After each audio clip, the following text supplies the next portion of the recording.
Baik, Assalamualaikum warahmatullahi wabarakatuh. Perkenalkan, nama saya Muhammad Arif Harwanto dengan NIM 120170009 dari Prodi Teknik Mesin kelas TPB 26. Baik, di sini saya akan mempresentasikan hasil tugas besar saya mengenai mata kuliah PKS atau Pengantar Komputer dan Software. Yang pertama, saya akan mempresentasikan mengenai flowchart untuk materi fisika dasar.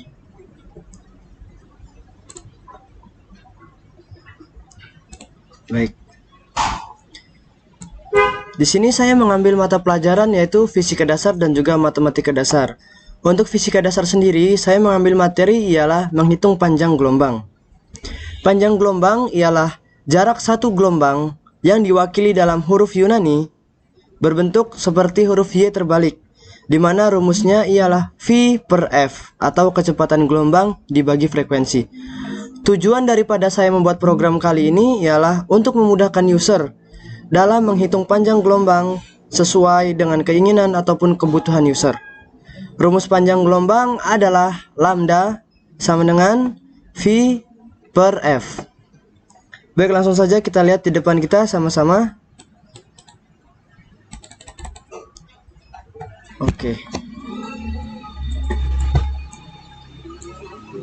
Ini variabel yang dideklarasikan antara lain ialah integer real Z, integer string C, string X, string array lambda dengan indeks 100, string array V dengan indeks 100, string array F dengan indeks 100, dan saya mendeklarasikan integer jum, di mana jum sama dengan 0. Kemudian saya mengoutputkan kata-kata sebagai berikut: selamat datang di program menghitung panjang gelombang. Dan kata-kata ini merupakan perawalan saja ketika program pertama kali kita buka. Kemudian saya menginputkan di mana permisalan Z, variabel Z maksudnya, dan output sama dengan N yaitu jenis variabel, output lambda yaitu panjang gelombang dengan satuan meter, output V yaitu kecepatan gelombang dengan satuan meter per sekon, dan juga output V yaitu frekuensi dengan satuan hertz.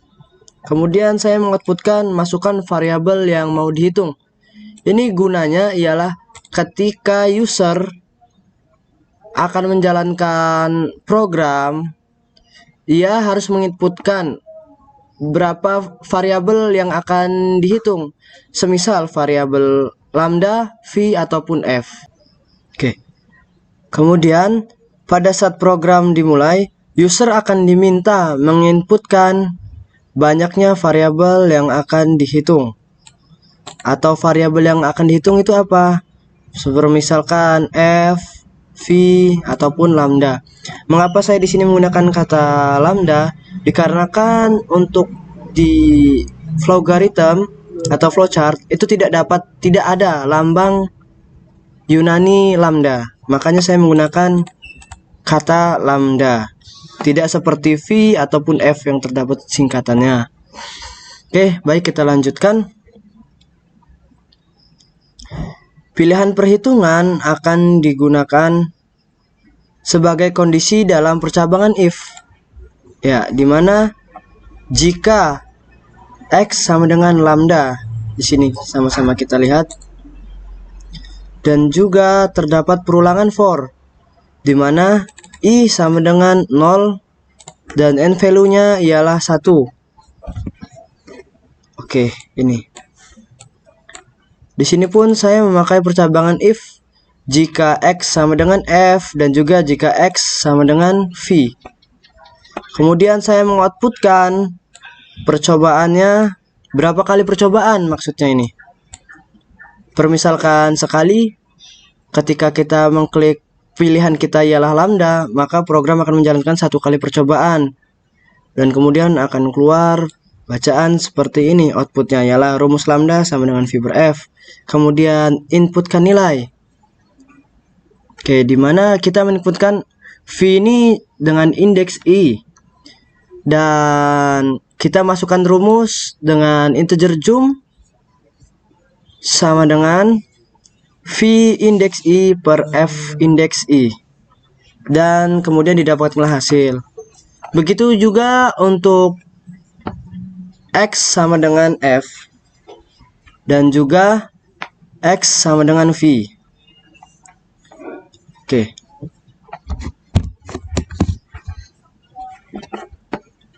Oke, baik, itu tadi merupakan penjelasan dari flowchart Tubes PKS Visdas. Kemudian kita beralih dengan program C++-nya. Oke. Baik, sama-sama kita lihat di depan kita. Pertama ialah program akan outputkan masukan variabel yang akan dihitung dan meminta input yang mana akan dimasukkan ke variabel integer Z. Oke, kemudian lalu program akan output petunjuk variabel untuk user, lalu meminta user untuk menginputkan variabel yang ingin dihitung, yang mana akan dimasukkan ke variabel string X. Input ke variabel string X berupa lambda, kemudian berupa V, dan juga berupa F, di mana V ialah kecepatan gelombang dan F merupakan frekuensi. Oke. Jika input salah, maka program akan otomatis mengeluarkan output do. Apakah Anda ingin menginput ulang? Dan apabila input benar, maka akan terpenuhi syarat percabangan if dan menjalankan keperulangan yang ada di dalamnya, yang mana batas perulangan adalah banyak percobaan atau lebih dari n. Selama perulangan, program akan meminta input ke dalam variabel array indeks I. Oke, misal string X yang sama-sama kita lihat di depan kita. String X misal sama dengan lambda. Kemudian program otomatis akan menjalankan untuk mencari di mana V indeks I dan juga F indeks I, dikarenakan rumus dari lambda ialah V per F. Sama-sama kita lihat di sini. Kemudian ketika kita isi, maka akan dikeluarkanlah hasilnya. Begitupun untuk X sama dengan F. Maka program akan otomatis mencari di mana dari V dan juga lambda dengan integer jum sama dengan V indeks I per lambda indeks I. Karena rumus dari frekuensi ialah V per lambda ataupun kecepatan dibagi panjangnya gelombang. Begitupun untuk X sama dengan V. Permisalan else if jika X sama dengan V, di mana rumus dari V ialah lambda dikali F. Maka di sini kita masukkan integer jum ialah lambda indeks I dikali F indeks I. Kemudian kita outputkan hasilnya sebagai berikut. Nah, ketika setelah selesai, kita outputkan ketik ya jika ingin menginput ulang. Ketika kita klik ya dengan perulangan while, maka otomatis aplikasi akan menjalankan seperti awal dan akan mengeluarkan kata-kata seperti ini. Oke, langsung saja kita jalankan. Hai, selamat datang di program menghitung panjang gelombang. Berapa kali Anda ingin melakukan percobaan? Saya ingin melakukan percobaan sebanyak 1 kali. Dan jenis variabelnya saya memilih F. Dimana percobaan pertama rumus F ialah V per lambda. Maka saya masukkan lambdanya, saya misalkan 35. Dibagi kecepatan gelombangnya ialah 24. Maka hasil yang didapatkan ialah 0,685714. Ketika saya ketik ya, maka otomatis program akan menjalankan seperti di awal, mengeluarkan kata-kata seperti di awal. Jika saya salah menginputkan, saya klik 1, kemudian saya asal, Nah, otomatis dia akan mengeluarkan ketik ya jika ingin input ulang. Ketika saya tidak klik ya dan saya mengetik asal, maka program akan berakhir. Baik, selanjutnya di sini saya akan menjelaskan materi mengenai matematika dasar tentang faktorial.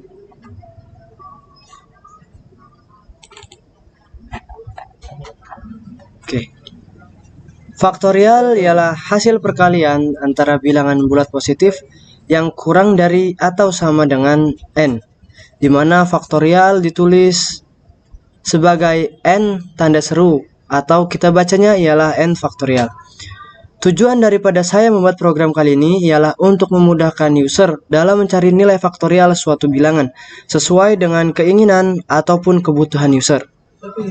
Rumus faktorial ialah n dikali buka kurung n-1 dikali titik-titik kali 1. Sama-sama kita lihat di sini variabel yang saya deklarasikan ialah string ulang, kemudian integer banyaknya operasi, kemudian saya masukkan output. Output pertama ialah bacaan program faktorial, output kedua banyaknya operasi, dan kemudian ada input banyaknya operasi. Dan untuk ini ialah ketika aplikasi pertama sedang dibuka, maka akan muncul bacaan seperti ini. Kemudian saya masukkan inputnya banyaknya operasi, dan juga di sini saya memakai percabangan if dari banyaknya operasi lebih dari 0. Baik, di sini saya masukkan integer array bilangan dengan indeksnya yaitu banyaknya operasi. Pada saat program dimulai, user akan diminta menginputkan banyaknya operasi seperti ini. Kemudian akan ditampilkan menu tampilan bilangan 1, bilangan 2, dan seterusnya sesuai daripada user menginputkannya. Kemudian pilihan perhitungan akan digunakan sebagai kondisi dalam percabangan if. Ini yang tadi saya sebutkan. Jika memenuhi kondisi true, maka perintah akan dieksekusi. Di dalam percabangan if else terdapat perulangan dengan for. Di sini di mana i sama dengan 0, tu banyak operasi minus 1.